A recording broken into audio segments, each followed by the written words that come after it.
51 दर्दनाक मौत और रिबर्थ।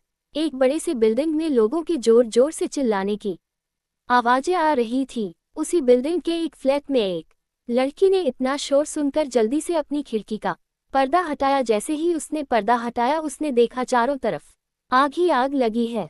आग इतनी तेजी से फैल रही थी कि वो उसकी छत तक आ गई थी।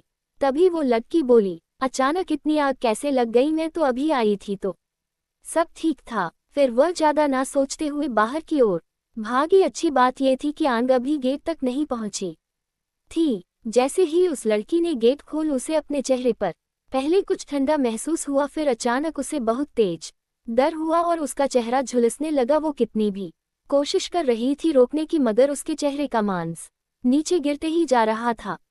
वह दर्द से तड़पते हुए जमीन पर गिर गई और जोर जोर से चिल्लाने लगी। उसका पूरा चेहरा खराब हो गया। वह एक हीरोइन थी, हालांकि वो ज्यादा फेमस तो नहीं थी, लेकिन इतना तो कमा लेती थी कि वह अपने रहने और खाने का खर्च उठा सके। उसे लड़की ने उठने और आसपास टटोलने और यहाँ से भगाने के बारे में सोचा, क्योंकि उसकी आंखें भी खराब हो चुकी थी, इसलिए वह कुछ देख नहीं पा रही थी। जैसे ही उसने 2 कदम बढ़ाए, किसी ने उसे धक्का दे दिया, जिससे वह फिर से जमीन पर गिर गई। वह लड़की जोर से चिल्लाई, कौन कौन हो तुम मुझे क्यों मारना चाहते हो? तभी एक पागलों जैसी हंसी सुनाई दी जो किसी लड़की की थी, और फिर वह थोड़ा रुककर बोली, कितना बुरा हुआ तुम्हारे साथ? तुम्हारा इतना खूबसूरत चेहरा ऐसे खराब हो गया मेरी प्यारी बहन धरा। हाँ, ये लड़की कोई और नहीं, हमारी कहानी की फीमेल लीड धरा है, और जो लड़की उसे दर्द दे रही है वह धरा की सौतेली बहन माया है।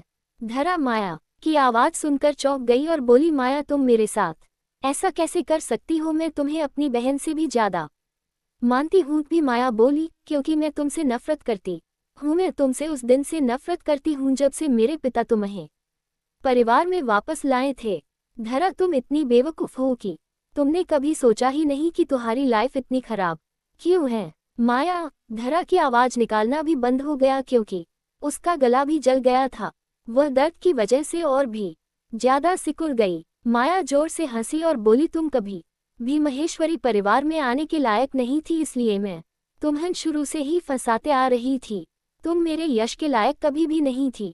इतना बोलते ही माया ने धारा के चेहरे पर अपने पैर को दबाया और बोली, मुझसे लड़के तुम्हें मौत के सिवा कुछ नहीं मिला, और यश तो पहले से ही मेरा था। धरा जोर से चिल्लाए और उसने अपनी आखिरी सांस लेने की कोशिश की। वह कुछ भी नहीं देख सकती थी, बस वो अपने शरीर को झुलसते हुए महसूस कर सकती थी।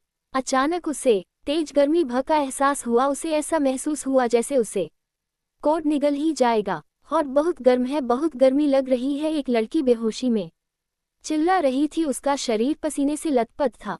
वह लड़की कोई और नहीं धारा थी। धरा को ऐसा लग रहा था कि वह किसी आग की भट्टी पर बैठी हो। उसे बहुत जलन हो रही थी, लेकिन उसे कोई दर्द महसूस नहीं हो रहा था। धरा में धीरे से अपनी आंखें खोली, एक गहरी काली आंखें जो हद से ज्यादा ठंडी थी और धरा को कांपने को मजबूर कर रही थी।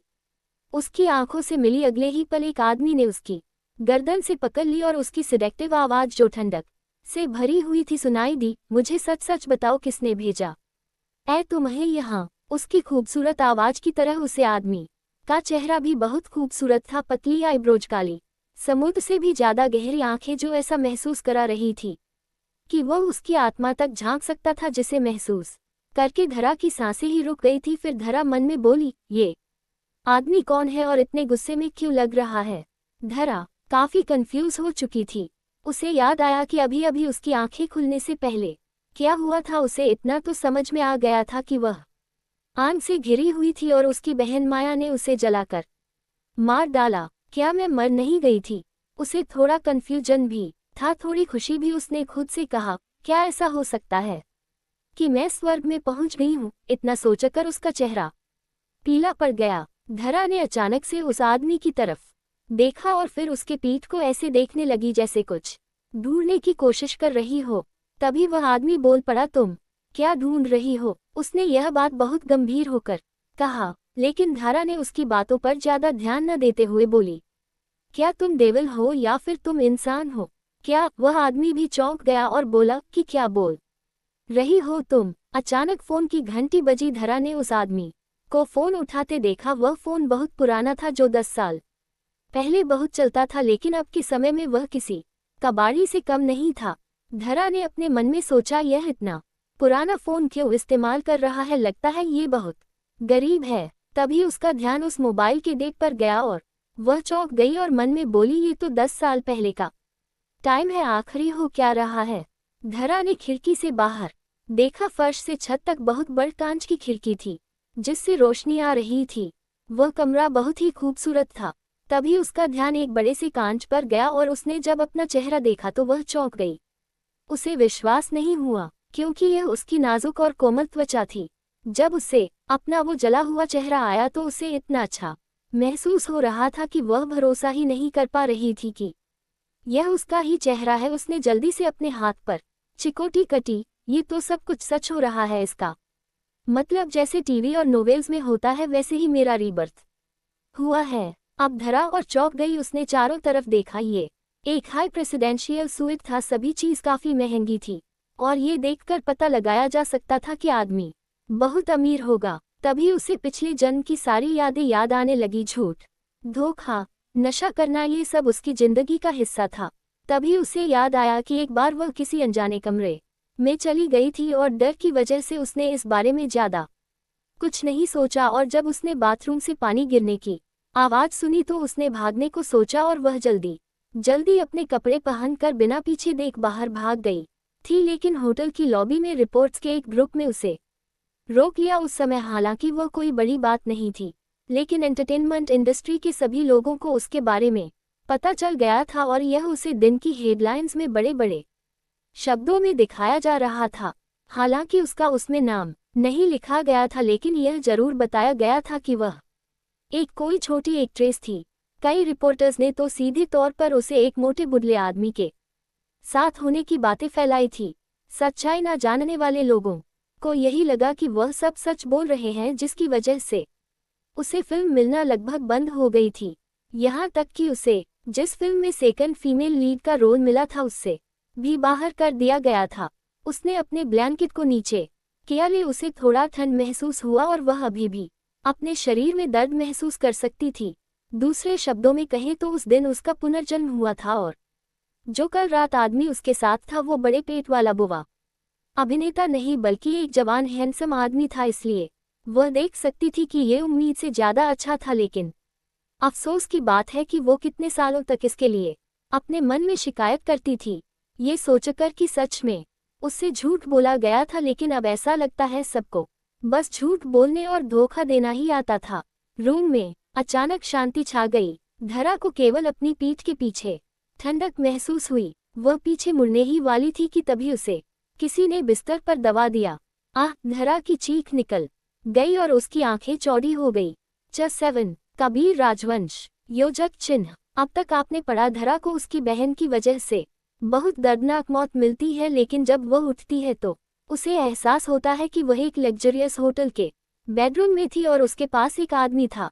तब उसे याद आता है कि यह सब उसके साथ पहले भी हुआ है और फिर उसे एहसास होता है कि उसका रीबर्थ हुआ है। फिर वह अपने मन में सोचती है उसे यहाँ से बचकर जाना होगा, क्योंकि पिछली लाइफ के हिसाब से इसके बाद ही उसे रिपोर्ट्स ने घेर लिया था, जिसकी वजह से उसे उसकी मूवी से निकाल दिया गया था। ये सब याद करके जब वह वहां भागने ही वाली होती है कि उसे कोई पकड़कर बेड पर खींच लेता है। अब आगे धरा जैसे ही वहां से जाने को हुई तभी किसी की मजबूत बाहों ने उसकी कलाई को पकड़ लिया और उसे खींचकर उसके सिर के ऊपर ले गई, जिसकी वजह से वो एक आदमी के नीचे दब गई। उसके और उस आदमी के बीच बस एक कंबल जितना फासला था। इसकी वजह से उसकी कॉलर बोन साफ दिखाई दे रही थी। वह बहुत हैंडसम दिख रहा था। उसकी स्किन बहुत गोरी थी। धरा अपने पुनर्जन्म से पहले कभी भी किसी और लड़के के इतने करीब नहीं गई, इसलिए उसे ऐसा महसूस हो रहा था जैसे उसके गाल लाल हो गए और वह थोड़ा डर गई और बोली, मुझे जाने दो प्लीज। तभी वह लड़का बोला, मेरे सवालों को जवाब दो। उस आदमी ने बहुत ही धीरे से उसके कानों में कहा। धरा ने अपने पतले होंठ खोले और बहुत ही धीरे से बोली, क्या? उसकी आवाज इतनी धीरे थी कि वह बहुत मुश्किल से खुद भी सुन पा रही थी। तभी वह लड़का फिर बोला, तुम्हें यहाँ किसने भेजा है? उसकी ऐसी बातें सुनकर धरा चौंक गई। और उसे समझ में नहीं आया कि वह क्या जवाब दे, क्योंकि उसको भी किसी ने फंसाया है। ऐसा लग रहा था जैसे दोनों को ही किसी ने फंसाया है। मेरी बात सुनो तुम और मैं।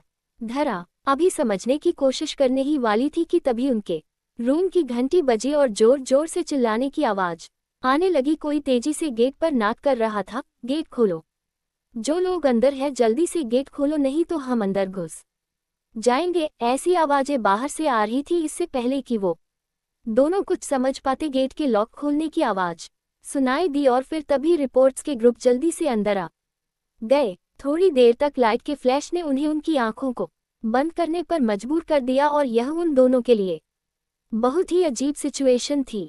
धरा के आधे कंधे खुले हुए थे, उसने जल्दी से अपने ऊपर ब्लैंकेट डाली और उसे लड़के ने भी जल्दी से धरा को ढकने की कोशिश की।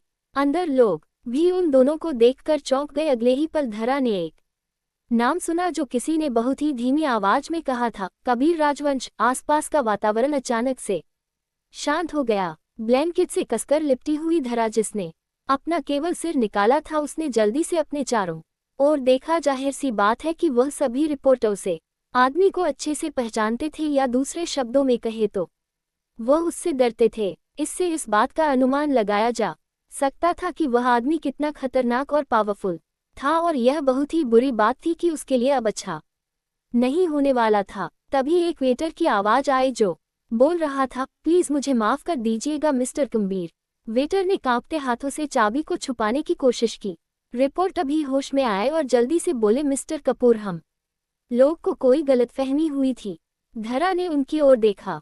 उसकी नीली आंखों में एक अलग ही चमक थी और वह बोली, ये लोग भी बहुत चालाक है, लगता है ये लोग इससे बहुत डरते हैं। हो सकता है कि यह वही हो जिसके बारे में मैं सोच रही हूँ। धरा ने अपने मन में कुछ सोचा, फिर बोली, अगर यह सच में राजवंश परिवार से है तो जो दिल्ली के 4 प्रमुख परिवारों में से एक है, तो यह आदमी जरूर नहीं, ऐसा नहीं हो सकता, ये जरूर कोई गलतफहमी है। मैं कबीर राजवंश को अच्छे से नहीं जानती, जरूर मुझे कोई गलतफहमी हुई होगी। वह यहाँ कैसे हो सकता है? घिरा उस समय खुद को चौंकने से रोक नहीं सकी जब उसने इस बात का अनुमान लगाया था कि कबीर राजवंश, यह आदमी सच में कबीर राजवंश है। पिछले जन्म में इस रात को पीछे मुड़कर देखना उसके लिए बहुत ही मुश्किल था, लेकिन अगर वह उस समय बाहर नहीं भागी होती तो उसे पता होता है कि यह व्यक्ति कबीर राजवंश था, तो क्या सब कुछ अलग होता? धरा ने अपने मन में सोचा। मिस्टर कबीर, वास्तव में किसी ने हमें यह न्यूज़ दी थी कि धरा महेश्वरी नाम की एक एक्ट्रेस यहाँ किसी आदमी को फंसाने की कोशिश कर रही है। ऐसा कुछ नहीं है, इसलिए अपनी फालतू बातें बंद करो। धरा ने धीमी आवाज में गुस्से में कहा, आप लोग मुझे ऐसे फंसाने की कोशिश करना चाहते हैं? क्या हमने आपको फंसाया है? आप झूठ मत बोलिए, उन रिपोर्टर्स ने कहा। धारा ने उस व्यक्ति को अपनी बात पूरी करने का मौका नहीं दिया। दूसरों, उसे फंसाना आपके लिए नहीं है। मिस्टर कबीर को इसमें खींचने करने की आपकी हिम्मत कैसे हुई? स्वाभाविक रूप से उन लोगों में कबीर राजवंश के सामने कुछ बोलने की हिम्मत नहीं होती थी। इसकी बजाय वह चिल्लाए और धारा की ओर इशारा किया, तो फिर समझो तुम यहाँ क्यों हो? उसने अपनी चेहरा ऊपर उठाया और बोली, मैं अपने बॉयफ्रेंड के साथ हूँ। क्या मेरा बॉयफ्रेंड के साथ रहना गलत है? धरा की बात सुनने के बाद अचानक सभी लोग निराशा से एक दूसरे को देखने लगे। धारा को केवल अपनी ओर से एक ठंडी नजर ही महसूस हुई। उसने ऊपर देखने की बिल्कुल हिम्मत नहीं की। तुम्हारे पास इसे साबित करने के लिए कुछ है भी या नहीं कि तुम मिस्टर कबीर की गर्लफ्रेंड हो? सबूत? धारा ने अपनी आंखें घुमाई। उसने कबीर के गले के चारों ओर अपने बाहर डाल दी और आंखें बंद कर ली और उसके होठों को चूम लिया। इस बार वह कबीर ही था जिसकी आंखें चौड़ी हो गईं। उसके सामने वाली लड़की की त्वचा बर्फ से भी ज्यादा चिकनी थी। वो बहुत ही ज्यादा खूबसूरत थी। योजक चिन्ह, उसके लंबे बाल थोड़े गंदे थे, लेकिन फिर भी वह बहुत खूबसूरत लग रही थी। ये सच था कि उसने पहले किस करना शुरू किया, लेकिन उसके पतले गुलाबी होठों का स्वाद लेते ही कबीर खुद को उसको किस करने से रोक नहीं पाया। उसकी घबराहट बता रही थी कि वह इस समय कितना डरी हुई थी। उसकी इस तरह की बचने की कोशिश में कबीर को उसकी ओर अट्रैक्ट कर दिया, लेकिन वह उसे दूर करने की कोशिश नहीं कर रहा था। इसका मतलब साफ था कि वह भी एक अच्छा शो दिखा रहा था। वह जानना चाहता था कि और वह क्या क्या कर सकती थी। धरा भी अपने मन में सोच रही थी कि आखिर यह कुछ बोल क्यों नहीं रहा है। लेकिन उसने अपनी आंखें खोलने की हिम्मत नहीं की। उसने बस अपनी आंखें बंद कर ली और अंत तक ऐसा नाटक किया जैसे वह तो कुछ समझ ही नहीं रही है, लेकिन उसने अपने हाथों ने मजबूती से उसके गले को पड़ा हुआ था। ऐसा महसूस हो रहा था जैसे वह जाने देना नहीं चाहती थी। चारों तरफ सन्नाटा छा गया। रिपोर्टर्स के ग्रुप ने ये नज़ारा देखा तो उन्हें समझ ही नहीं आ रहा था कि अब क्या किया जाए। ये कोई ऐसी स्क्रिप्ट नहीं थी जिसके बारे में उन्हें बताया गया था। उन्हें समझ में नहीं आ रहा था कि मिस्टर कबीर राजवंश यहाँ क्या कर रहे थे। इसकी बजाय उन्होंने किसी बूढ़े आदमी के होने की उम्मीद की थी। किस करने के बाद अचानक ही धारा रुक गई। सब इतने अचानक हुआ था कि धारा भी खुद ही सदमे में थी। उसने कभी सोचा नहीं था कि पुनर्जन्म के बाद ही उसे ये सब करना पड़ जाएगा। उसे पूरा यकीन नहीं था कि कबीर उसका साथ देगा। उसे पूरा यकीन था कि कबीर इन लोगों को कभी भी अपनी फोटो खींचने की अनुमति नहीं देगा। इसलिए उसकी गर्लफ्रेंड और उसके साथ सोने वाली लड़की के बीच वह साफ तौर पर पहले ही ये सब ठीक कर चुकी थी। इंतजार करते करते धरा को लगा कि जिंदगी एक साल की तरह है। ऐसा तब तक नहीं था जब तक कबीर की आवाज आए, आप सब ने अब इसे देख लिया और आप लोग कब तक यहाँ ऐसे ही खड़े रहने वाले हैं। अब सबको समझ में आ गया कि यह सब सच है। इसलिए इसका मतलब है कि कबीर राजवंश ने यह बात मान ली है कि धरा उनकी गर्लफ्रेंड है। कबीर की ऐसी बातें सुनकर रिपोर्टर्स कुछ बोल ही नहीं पाए। तभी फिर कबीर बोला, तुम सब क्या बाहर नहीं जाने वाले हो? उसने अपनी भौहें ऊपर उठाए और पतले होठों से धीमी आवाज में कहा। सबको पता था कि कुछ लोगों ने कबीर राजवंश को उकसाने की कोशिश की। उन्होंने उसके कमरे में घुसकर उसकी जासूसी करने की कोशिश की। अगले दिन से ही उनमें से किसी का कुछ पता नहीं चला। रुको, ठंडी आवाज में उन लोगों के रूह को कपा दिया और वह जल्दी से इधर उधर देखने लगे। अपने कैमरे और मोबाइल को यही छोड़कर जाओ। कबीर राजवंश कभी भी अपनी तस्वीरों को बाहर जाने नहीं दे सकता था। भले ही वह कितने भी यह बोल दे कि उन्होंने तस्वीर नहीं ली है, लेकिन वह उनकी बातों पर विश्वास नहीं कर सकता था। कैमरा और मोबाइल फोन को सभी ने टेबल पर रख दिया और एक एक करके कमरे से बाहर चले गए। आसपास का माहौल तुरंत शांत हो गया। धरा ने भी राहत की सांस ली। जब उसे होश आया तो उसे एहसास हुआ कि वह अभी भी कबीर के साथ वह एक ही बेड पर बहुत पास में बैठी है और उसने जल्दी से उसे दूर धकेल दिया। तभी तो उसे कबीर की आवाज आई जो बोल रहा था, तुम मेरा फायदा उठाकर यहाँ से जाने वाली हो? धारा बोली, फायदा उठाकर जाने से आपका क्या मतलब है कि मैं आपको बचाने में मदद नहीं की? तभी कबीर बोला, मेरी मदद? तभी धारा बोली, हाँ, उन रिपोर्टर से मैंने आपको बचाया है।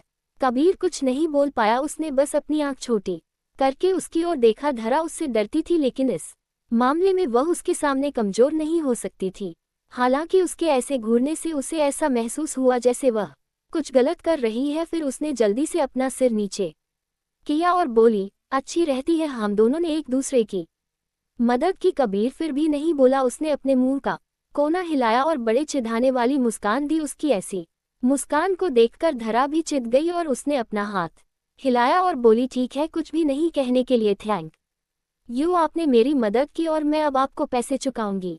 फ्यूचर में अगर आपको मेरी मदद की जरूरत होगी तो आप मुझे बता सकते हैं। लेकिन उसकी आंखें चौड़ी हो गई और वह मुड़ गई। कल रात क्या हुआ? सब कुछ यही खत्म होता है। छत्री, धरा का परिवार। अब तक आपने पढ़ा, जब धारा को होश आता है तब उसे पता चलता है कि यह उसका पुनर्जन्म है और वह होटल के रूम में किसी आदमी के साथ है। वह वहां से भागने की कोशिश करती है। तभी वहां रिपोर्टर आ जाते हैं। तब उसे पता चलता है कि जो आदमी उसके साथ है वह कबीर राजवंश है।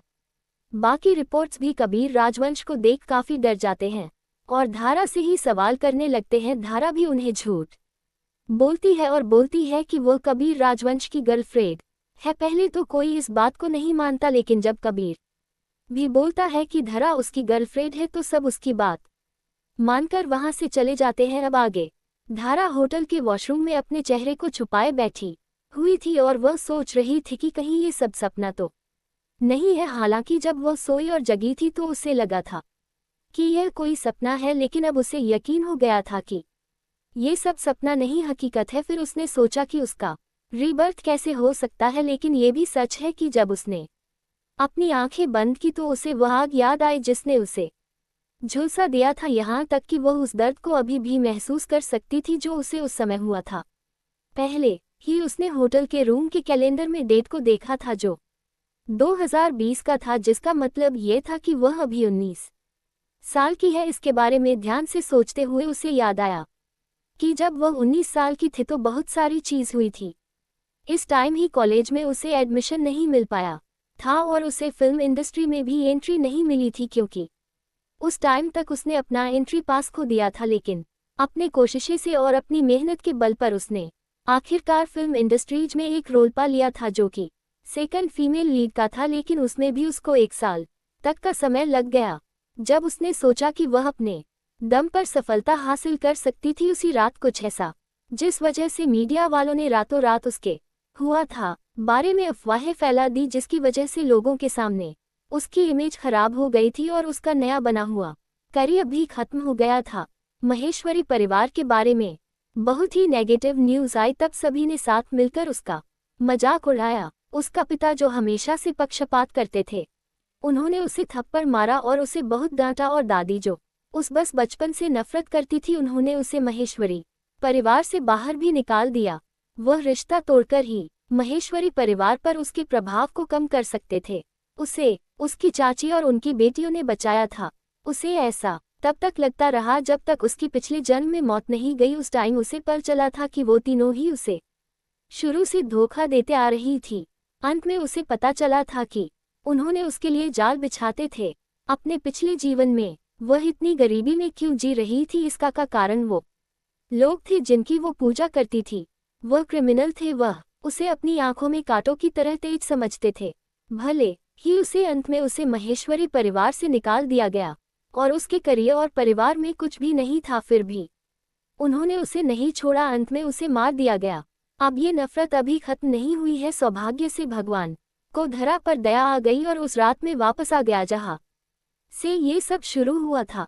धरा ने इस बार शुरुआत में खुद को बचा लिया। आप जबकि रीबर्थ के बाद चीजें अलग हो रही थी, तो इस जीवन में उसे अच्छी जिंदगी जीनी होगी, और जो इन लोगों की वजह से उसे इतना दर्द सहना पड़ा, वह किसी को जाने नहीं देने वाली थी। तभी अचानक से उसका फोन बजा। धरा थोड़ी देर के लिए तो चौंक गई और फिर उसने अपने बैग से फोन निकाला। यह एक छोटा फ्लिप फोन था जिसके किनारे घिसे हुए थे और उसका कलर भी उठ चुका था। रीबर्थ से पहले वह स्मार्टफोन चलाती थी, लेकिन अब उसके पास एक छोटा फोन था। हेलो, फोन उठाया। धरा, तुम कहाँ हो? फोन पर आंटी सरला की आवाज आ। हे भगवान, जब तुम कल रात वापस नहीं आई और तुम्हारा फोन भी नहीं लगा तो परिवार में हर कोई तुम्हें ढूंढ ढूंढ के परेशान हो गया। जितनी जल्दी हो सके तुम यहाँ आ जाओ। तुम्हारे पिता और दादी को ये नहीं पता है कि तुम्हारी बहन और मैं तुम्हें बचाने की कोशिश कर रहे हैं। वह उसे बचाने की कोशिश कर रहे हैं, जबकि यह पूरी तरीके से झूठ था। वह उसे हमेशा चने की झाड़ पर चढ़ाते थे और फिर बाद में उसे उसके पिता के सामने दोषी ठहरा देते थे। धारा को पता था कि वह इस समय ये सोच रहे थे कि कैसे धारा को पिता की नज़रों में गिराया जाए। जैसे ही धारा महेश्वरी विला के बाहर खड़ी हुई, उसे ऐसा महसूस हुआ जैसे वह सच में मर गई हो। 10 पहले उसे माहेश्वरी परिवार से बाहर निकाल दिया गया था और तब से उसका माहेश्वरी परिवार से कोई लेना देना नहीं था। जाने पहचाने घर को देखकर धारा को अपने दिल में बहुत चुभन महसूस हुई और उसे गुस्सा भी आया। हालांकि वह अच्छे से जानती थी कि आगे क्या होने वाला है, इसलिए धारा मुस्कुराए और उसने अपने बालों पे हाथ फिराया और विला के अंदर चली गई। जब उसने लिविंग रूम में कदम रखा तो 5 जोड़ी आंखें उसे ही घर रही थी। धरा ने सोचा, क्या बात है, उन सब लोगों ने तो पहले से ही सारी तैयारी कर ली है। फिर उसने खुद से ही मन में सोचा, इसका मतलब इन लोगों को पहले से ही सब पता है। लेकिन धारा के बाकियों के रिएक्शन को देखते हुए धारा ने अनुमान लगाया कि उसकी सौतेली माँ, चाचा और उसकी बहन ने भी उसके बारे में बहुत कुछ कहा होगा। दादी, पापा, चाचा में वापस आ गई, धारा ने हल्की मुस्कान के साथ कहा। धरा माया के बगल में जाकर सोफे पर बैठ गई और अपनी नज़रों से बाकी लोगों को देखा जो उसे अभी भी घूर रहे थे और उसके मन में पहले से ही एक प्लानिंग आ गई। धारा, तुम कल रात कहाँ थी? वह अभी बैठी ही थी कि उसकी चाची की दूसरी बेटी माया ने बड़े ही जल्दबाजी में पूछा। धारा ने अपने दिल में उन लोगों को सा और खुद को बोलने से रोकने की वे तीनों माँ बेटी वास्तव में और ज्यादा इंतजार नहीं कर सकती थी और उसने मुड़कर माया को देख कर मुस्कुराए और बोली, पिछली रात फिल्म के कुछ एक एक्ट का बर्थडे था और देर तक पार्टी होने की वजह से हमें होटल में ही रुकना पड़ा। तुम झूठ बोल रही हो। जैसे ही धरा ने अपनी बात खत्म की, मोना बोल पड़ी। माया की बातों में हड़बड़ी साफ दिखाई दे रही थी, जिसे मिस्टर महेश्वरी साफ साफ महसूस कर सकते थे, और वही एक पल के लिए तो चौंक गए। लेकिन तभी धरा की चाची ने अपनी बेटी की और देखा और बात को संभालते हुए कहा, माया तुम ज्यादा बातें मत करो। जब पहले से ही माया बातें बोल चुकी थी तो अब कुछ भी करके उसे वापस लिया नहीं जा सकता था। इसलिए माया ने जल्दी से कहा, मैं झूठ नहीं बोल रही हूँ। इत्तेफाक से कल रात मैं संजना से मिली थी और उस टाइम उसने मुझे किसी के बर्थडे होने की बात नहीं बताई थी। धरा माया से बोली कि वो बस एक इत्तेफाक से मुलाकात हुई थी। क्या तुम लोग होटल की लॉबी में थे या वॉशरूम में? माया की शक्ल देखकर धरा को यकीन था कि माया इस बात को ही बताएगी कि वह होटल में कुछ प्लानिंग कर रही थी, इसलिए साफ तौर पर वह झूठ बोल सकती थी। अब जैसा कि सब लोग जानते हैं कि संजना मेरी अच्छी फ्रेंड है और उसने मुझे बुलाया था, इसके अलावा हमारे ग्रुप के लोगों ने आपको इस बारे में कुछ नहीं बताया। धारा मुस्कुराए और बोली, उसे अपने पिछले जीवन की उस रात की हर बात याद है, लेकिन वह उस समय बहुत भोली थी, इसलिए उसने आसपास के लोगों पर बहुत अधिक ध्यान नहीं दे सकी थी कि जिस व्यक्ति ने उसे नुकसान पहुंचा वह उसके आसपास सबसे करीबी और सबसे बड़ा भरोसेमंद व्यक्ति था। लेकिन आप साफ तौर पर माया चुप रहो। माया कि स्वयं की कमी कितना ही क्यों न हो, उसकी माँ अधिक चालक थी। उन्होंने जल्दी से अपनी दूसरी बेटी की ओर देखा और आंख मारी। मधु भी बहुत चालाक थी, उसने जल्दी से टीवी चला दिया। बोली, पापा हमें सुबह की न्यूज़ देखनी चाहिए। मोना समझ गई, उसने तुरंत रिमोट कंट्रोल उठाया और टीवी चालू कर दिया। धरा की नज़र घड़ी पर पड़ी। शहर की खबरें लगभग इस समय एक साथ दिखाई जाती थी। माँ और बेटी की प्लानिंग साफ थी, वह बस आज जो भी कुछ भी हुआ उसको टीवी में दिखाने का इंतजार कर रहे थे। धरा के बारे में न्यूज़ टीवी में दिख रहा होगा, वह उसकी दादी पहले से ही धरा से चिढ़ी हुई थी और गुस्से से उसे देख रही थी। हालांकि धरा के पिता को एंटरटेनमेंट न्यूज़ में ज़रा भी इंटरेस्ट नहीं था, इसलिए उन्होंने कहा कि चलो ब्रेकफास्ट करते हैं। पापा चलिए पहले न्यूज़ देख लेते हैं, अभी तो बहुत ही टाइम है। मोना ने उन्हें मनाने की पूरी कोशिश की। धारा के पिता अपना हाथ हिलाया और डाइनिंग टेबल पर चले गए। धारा भी उनके पीछे चली गई और बड़े विनम्र ढंग से बोली, मैं किचन में मदद करवाकर आती। हम उसके पीछे। माया ने गुस्से से धरा को देखा और टीवी की आवाज़ बढ़ा दी। चफोर पर की चालाकी आज तक आपने पता पड़ा, जब अपने चराती है तो रिस्की चाचा और उनकी बेथियों ने धारा के खिलाफ उसके पापा और दादी को भड़का दिया था और यह भी बताया था कि धरा रात भर घर नहीं आती तो धारा सफारही देती है कि वह अपने फिल्म के किसी को मेंबर के बर्थडे पार्टी होने की वजह से होटल में रुकी थी। जिसकी ऐसी बातें सुनकर माया बोलती है, झट बोल रही है, लेकिन धरा कैसे भी करके अपने पापा को मना लेती है। तब माया को याद आता है कि न्यूज़ में अब तक धरा के बारे में न्यूज़ आ गया होगा, इसलिए वह जल्दी से टीवी में न्यूज़ देखने के लिए बोलता है। अब आगे धरा जल्दी से किचन में नाश्ता बनाने के लिए चली गई, लेकिन उसका पूरा ध्यान हाल में हो रहे लोगों के कामों के ऊपर था। हाल में बहुत शांति थी, जिस वजह से टीवी की आवाज़ साथ सुनाई दे रही थी। धरा की चाची और उनकी बेटियों का ध्यान पूरी तरह से टीवी पर था। जब न्यूज़ लास्ट हेडलाइन आई तब तक धरा ने ब्रेकफास्ट बनाकर हाल मिला दिया और बोली, पापा दादी चलिए ब्रेकफास्ट करते हैं। धरा की चाची का तो पूरा ध्यान टीवी पर ही था। उन्हें तो विश्वास ही नहीं हो रहा था कि उन्होंने इतनी बढ़िया प्लानिंग की थी, वह सब बर्बाद हो गया है। उन्होंने सोचा था कि उनकी प्लानिंग फेल नहीं हुई होगी और इस समय न्यूज़ पर धरा का ही स्कैंडल दिख रहा होगा। माया का तो चेहरा ही बदल गया और उसने बड़े नफरत के साथ धरा की ओर देखा। धरा ने उसकी ओर देखा और बोली, माया तुम्हें क्या हुआ? तुम मुझे इस तरह से क्यों देख रही हो? जाहिर सी बात है उसके ऐसे पूछने से सभी का ध्यान माया पर चला गया। माया को अचानक महसूस हुआ कि कुछ तो गड़बड़ है, इसलिए उसने तुरंत जवाब दिया, तुझे कौन देख रहा है? तुम क्या कोई कार्टून हो जो मैं तुम्हें देखूंगी? उसकी बातों से धरा ने हंसते हुए अपने चेहरे को छुआ और बोली, कार्टून तो सिर्फ मेरी छोटी बहन हो सकती है। उसकी ऐसी बातें सुनकर धरा की बहन चीर गई और बोली, तुम्हारे कहने का क्या मतलब है? मैं तुम्हें कार्टून लगती हूँ क्या? उसकी बातें सुनकर धरा मुस्कुराए और बोली, माया तुम्हें क्या हो गया? मैं तो मजाक कर रही थी, तुम तो मेरी बातों को कुछ ज्यादा ही दिल पर लगा रही हो। योजक चिन्ह। धरा ने अपनी बात खत्म की और अपने पिता की ओर देखकर बोली, पापा मैंने कुछ गलत कहा क्या? धरा के पिता अजय महेश्वरी ने धरा की बातें सुनी तो उन्होंने अपनी दोनों बेटियों को देखा और हंसते हुए बोले, नहीं नहीं, तुमने कुछ भी गलत नहीं कहा, परिवार में ये सब चलता ही रहता है। उनकी ऐसी बातें सुनकर धरा का मूड खराब हो गया और उसने मन में सोचा कि अभी यह सब कितने ड्रामे करते हैं। अगर यह पिछला जन्म होता है तो वह आसानी से सबकी बातों में आ जाती।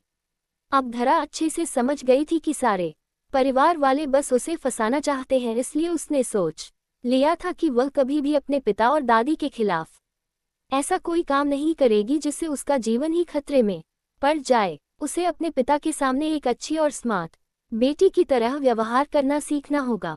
जहां तक वह अपने पिता के बारे में जानती थी तो उसके पिता को स्मार्ट बच्चे बहुत पसंद और वह कभी भी नहीं चाहते थे कि उनके बच्चे आपस में झगड़ा करे। जब वह अपने पिता के सामने माया की तारीफ करती थी तो उसके पिता को काफी खुशी मिलती थी और वह धरा को भी अच्छा समझते थे। लेकिन जब वह उसके पिता के सामने माया की बुराई करेगी तो उसके पिता को भी वह बुरी लगेगी। आज धारा का व्यवहार बहुत अच्छा था, लेकिन इससे माया की गलतियां उसके पिता के सामने आ गई, जिसकी वजह से उसके पिता का ध्यान उस पर चला गया। माया जिसे आज अपनी हार का सामना करना पड़ा, इसलिए स्वाभाविक रूप से वह धरा से और भी ज्यादा गुस्सा हो गई।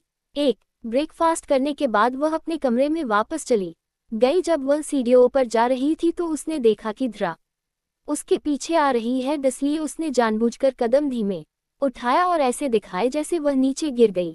धारा जो उससे काफी पीछे चल रही थी, उसने माया की छोटी छोटी हरकतों को ध्यान के देखा। उसने उसको सहारा देने के लिए तुरंत हाथ बढ़ाया, लेकिन माया सीढ़ियों से फिसल गई, जिसे धारा ने कहा कि तुमने हाई हील्स पहनी है इसलिए ध्यान से चलो। इस समय उसके पिता उनसे थोड़ी दूरी पर ही थे, इसलिए उन्होंने धारा की पूरी बात सुनी और बोले, माया तुम्हारी बहन तुम्हारी बहुत परवाह करती है, इसलिए तुम ध्यान से चलो। माया ने गुस्से से अपने पिता की ओर देखा, लेकिन कुछ कहने की हिम्मत नहीं करती।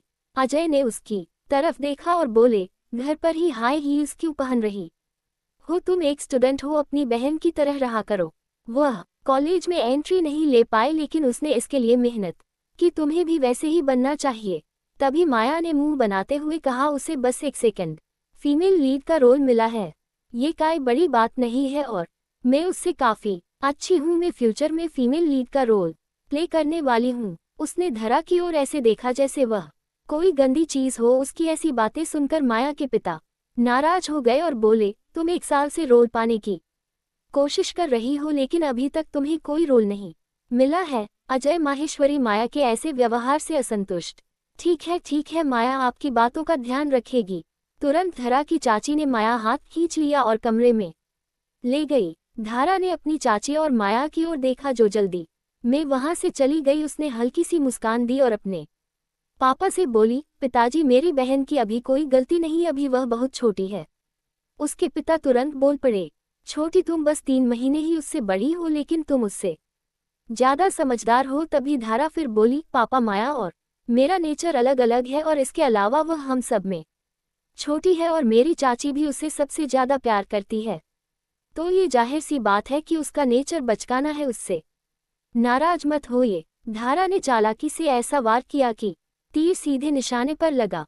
उसने न केवल अपने पिता को माया के व्यवहार के बारे में बताया, बल्कि वह किस वजह और ऐसी है ये भी बता दिया, जिसकी वजह से वो जो चाहती थी वह होगा ही। फिर वह जल्दी से अपने कमरे में चली गई। योजक चिन्ह। उसका कमरा सबसे लास्ट में था और उसका कमरा ऐसा कमरा था जिसमें लाइट बहुत कम आती थी, लेकिन ये भी सच था कि यह एकमात्र ऐसी जगह थी जो उसके लिए थी।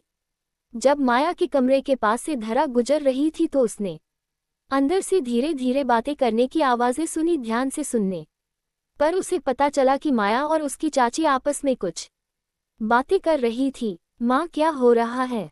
हमारा प्लान ऐसे फेल कैसे हो गया? मुझे कैसे पता? मैंने तो सारी प्लानिंग अच्छे से की थी। मुझे बहुत गुस्सा आ रहा है। मुझे बिल्कुल उम्मीद नहीं थी कि एक बार फिर उसे घर से निकलने का प्लान खराब हो जाएगा। मैं बिल्कुल नहीं चाहती कि उसका फ्यूचर अच्छा हो, लेकिन अब हम क्या कर सकते हैं? तभी उसकी चाची बोली, माया चिंता मत करो, मुझे पता लगाने दो कि क्या हो रहा है। मुझे कोई फर्क नहीं पड़ता, चाहे कुछ भी हो। महे डायरेक्टर अभिनव कई फिल्म मन योल चाहिए ही जो मुझे उसे थरा से छीनना है। चिंता मत करो माया, धारा मोड इसमें ज्यादा सुनने की इच्छा नहीं हुई, इसलिए मुस्कुरात गए वह अपने कमरे की ओर चल दी।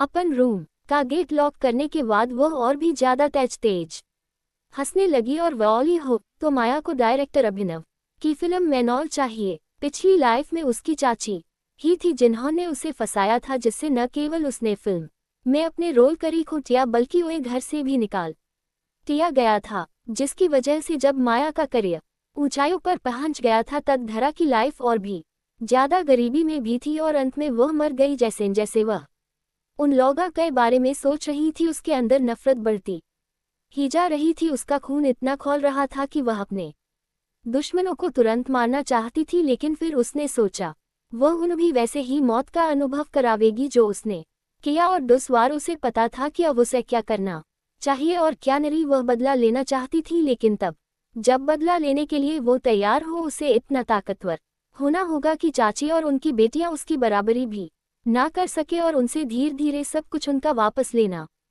होगा। और जो तकलीफ उन्होंने उसे दी थी उसे इंटरेस्ट के साथ लीटना होगा। उसने अपने मन में ही एक वादा किया कि वह उनको खून के आंसू रुलाएगी।